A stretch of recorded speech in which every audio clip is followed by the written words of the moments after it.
Hello, Nisha. This is Kevin Taylor. I don't know if you remember me, but I remember you. We went to grade school together. I'm just visiting here for a few days. It's a little town recovering from a flood.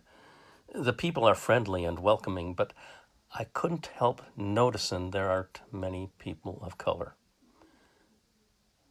And then I remembered you. They tell me this phone is like a confessional, so I thought I'd use it to start the process of making amends to you. If it's okay, I'm going to get this off my chest. In the 4th grade, I told a lie that created all sorts of trouble for you.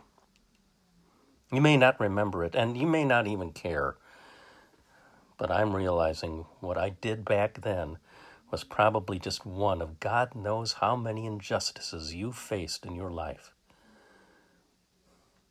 It was a cool, sunny afternoon in April, and we were headed to recess, about 24 of us, I think. You were the only black kid in the group. As we ran on the playground, some of the kids were mocking you about something. I can't remember if it was racial or not, but it was mean-spirited. Because I wanted to be liked and thought of as cool, I threw out an insult too. "You're the troublemaker, Nisha." I was echoing what someone else had said. It was like a reflex. I was trying to belong. For some reason, you heard my comment above everyone else's. You made a beeline to me and let me have it. I ended up on the asphalt, rolling around as you yelled, "Take that back! Take that back!" You kicked me. You were outraged, and with good reason. You didn't deserve any of it. But the greater injustice came afterward, when we were called into the principal's office. Miss Thornton was there too, and I knew full well she was a former teaching colleague of my mom's. She'd taught all my brothers before me. She liked me, and though I couldn't articulate it at the time, that made me feel like I had a special place in school. We Taylors were alums. I was privileged. I felt it in my gut, even without having a word for it. When I told them you had kicked me, Mrs. Thornton said, "Can you imagine anyone doing that?" I can't imagine how much that hurt you. You did your best to defend yourself. You told them I called you names first. They asked me if I had. And I said, I can't recall.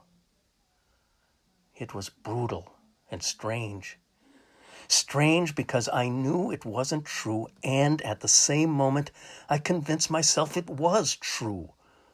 I remember this weird kind of double-think going on in my young brain with two contradictory ideas simultaneously, along with a sensation that this was normal, indeed, that it was actually all right. Or rather, that it was my right to use that sense of privilege to lie my way out of owning up to my offense. All my life, I've benefited from the white privilege I was born into. The privilege prevalent in Joliet and other Chicago suburbs of the 50s, a system where my family could live on Ashley Street in a comfortable middle-class home, while yours lived in one of the trailer houses a mile away on vacant, treeless lots behind the Shell gas station. You were punished for the color of your skin. You were punished for being impoverished. And I thrived. It haunts me. It makes me wonder, have my lies become far more subtle over the years? More unconscious and reflexive? I've told myself I've been an honest man, that I'm not racist.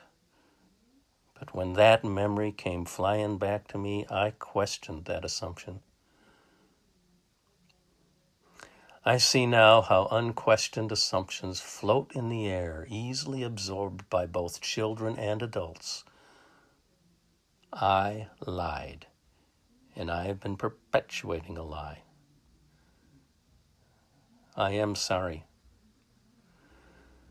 I don't know if this truth will set either of us free, but it feels like a place to start.